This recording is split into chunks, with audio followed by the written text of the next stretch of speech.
Masjid yang pertama kali dibangun di atas dunia ini, kata Nabi, adalah Masjidil Haram. Setelah itu kemudian dibangun di Palestina yang bernama Al-Aqsa hari ini, jaraknya 40 tahun.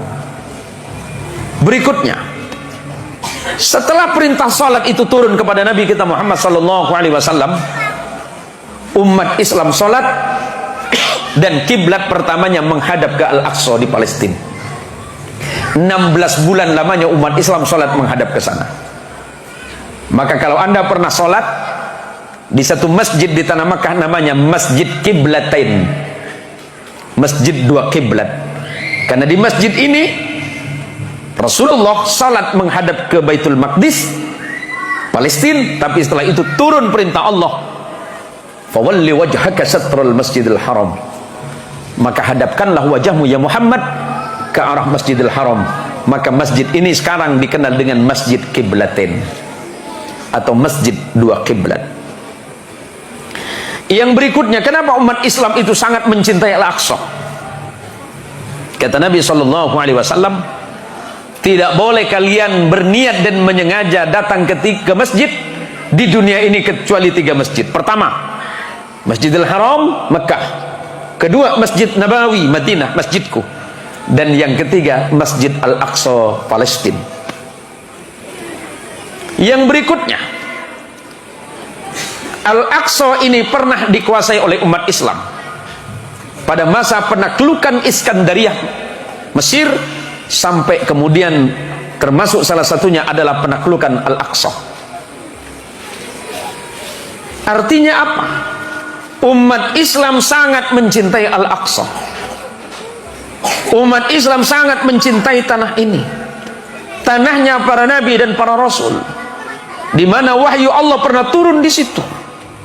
Dan hari ini, atas kekejaman bangsa Israel, orang-orang Palestina tanahnya terampas dan hanya tinggal 5% tanahnya, padahal dulu 100% itu punya Palestina.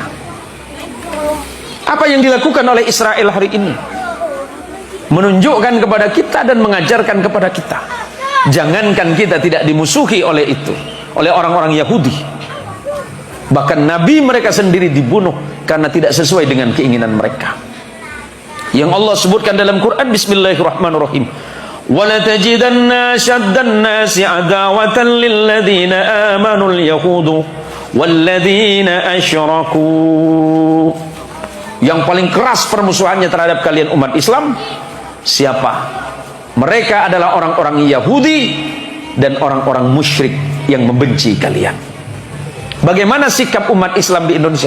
Pertama, mari kita doakan kepada Allah, mudah-mudahan saudara-saudara kita yang di Palestina, di tanah suci ini, yang wafat dalam keadaan perang, wafat di dalam keadaan syahid di jalan Allah Subhanahu wa Ta'ala.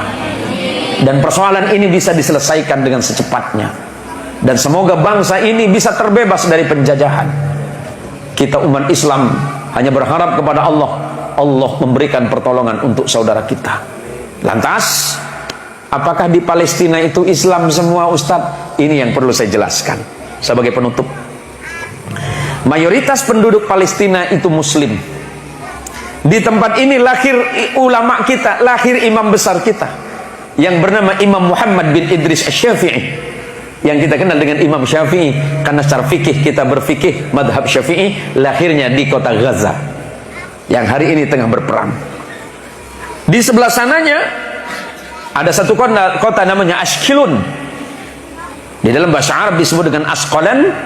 Di situ lahir imam besar ilmu hadis, namanya Imam Ibnu Hajar Al-Asqalani, yang menulis kitab syarah Fathul Bari, syarah kitab Sahih Bukhari.